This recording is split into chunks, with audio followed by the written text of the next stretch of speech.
day together, and yet I don't think the Lord's done with why He brought us here.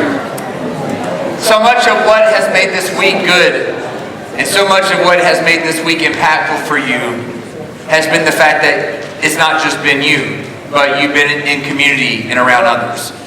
You're drawing closer to one another, you're challenging one another, you're learning from each other. Community is so important. We talked about last night that we fight sin in community. But you need to recognize that, we were not just saved out of sin. We were saved into a faith family. And this is by the design of God. Our faith family is meant to help us not only to fight sin and to walk in holiness and righteousness, but also to walk with us through trials and struggles. In fact, whoever you surround yourself with is determining who you're becoming. It's really important to understand that it's never neutral. Right? Whoever you spend the majority of your time with is shaping who you're becoming. And that doesn't mean we shouldn't spend time with the lost. In fact, we absolutely should. It doesn't mean you shouldn't befriend people who are not followers of Jesus. You should. But if you begin to find yourself surrounded by nothing but unbelievers and never around believers, you will be more shaped by them than they will be shaped by you. This is what Paul says around that very topic. 1 Corinthians 15, verse 33, he says, "Do not be deceived. Bad company ruins good morals." He says, don't be deceived. Now, why do you think he would say something like that? Don't be deceived. Because there's a lot of us who would think, oh, no, I'm good. It doesn't matter who I'm around because I can still do the right thing. He says, no, don't be deceived. Bad company corrupts, ruins good morals. So it's not that we shouldn't hang out with the lost, it's that we better make sure that we're being shaped by the body of Christ. And so it's not just, though, about our behavior or our lives or our actions. It's also because of the things that we're going to face in our life that we need each other. I want to talk to you today, and I really want us to lock in today on this reality that trials and struggles, pain, they're coming to every single one of our lives. Some of you already know this because you've already walked in it. And we need to understand that going through pain and going through trials and going through suffering in this life is not meant to be a solo venture. You're not meant to kind of isolate yourself on an island and do it on your own. We need each other. There's an incredible story in the book of Daniel. I love the book of Daniel. It opens with the nation of Israel getting invaded by the armies of Babylon and getting defeated. And not only were they defeated, but some of the young men and some of the brightest in the kingdom of Israel were taken captive and shipped away to Babylon. Their names were changed. They were ripped from their homes. Everything changed for them. These young men were people who had dreams, like you and I have dreams and aspirations. They were people who grew up hearing the stories of how their God gave them victory over greater nations, over greater armies, more strong, more physical, and yet God gave them victory. And then all of a sudden, y'all listen, all of a sudden, boom, everything had changed. Life as they knew it had completely flipped. Their whole world was turned upside down. Have you ever had a moment where your whole world was turned upside down? If you haven't, I promise you, you will. It's coming.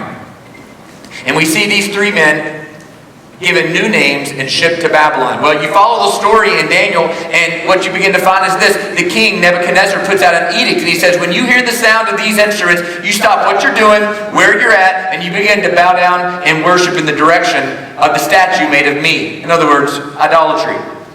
But these three young men, Meshach, Shadrach, Abednego, they refuse to do it. Word gets back to the king that they're not doing it, and the king summons them to his courts. And he says, is it true that you won't bow down and worship me when you hear the music? Now, I'm going to give you a chance to do it. Right now, go ahead and bow down to me.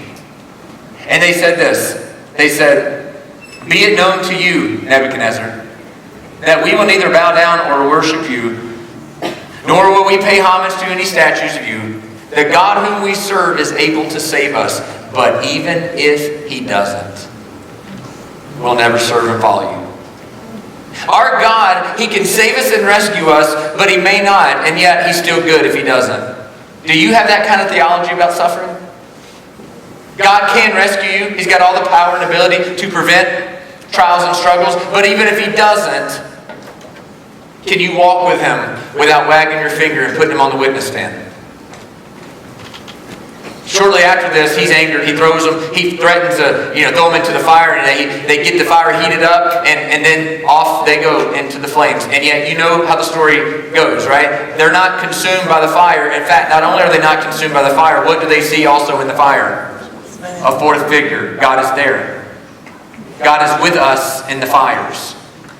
And not only that, but all the onlookers are watching, and now they're seeing the reality of God. All the satraps and prefects and governors and all the king's counselors, they see God with them. So they're bearing witness through their trials. They're bearing witness through their pains. But here's the part of the story that we often miss through the whole story. And this is the part I want to emphasize to you this morning.